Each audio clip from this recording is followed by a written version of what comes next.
Lakini jambo langu jingine kwa mkuu wa wilaya, kwa kuwa yuko hapa na meneja wa mkoa. Meneja, mimi mkuu wa wilaya, unafahamu na umefanya kazi nzuri sana kwenye Chama cha Mapinduzi. Miaka ya nyuma nakumbuka tulikuwa tunafanyia mikutano yetu hapa.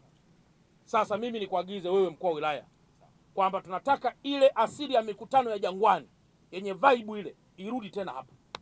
Kwa hao kandarasi walioko hapa, moja CSR yao iwe ni kuhakikisha wanatusaidia kufungua mamifereji yaliyoko hapa, ili mkutano wa kwanza tuuone unakuja kufanyikia mwaka huu hapa Jangwani.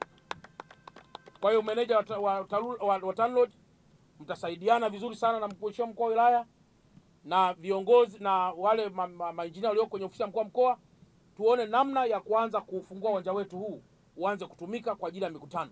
Hatutaki mikutano iende vichochoroni. Tunataka mikutano iwe maeneo ya wazi, ili kama kuna mtu anataka kufanya ile kinaitwa kupachafua, tunakuwa tunamuona vizuri, ili tuweze kumsafisha kabla yeye hajachafua.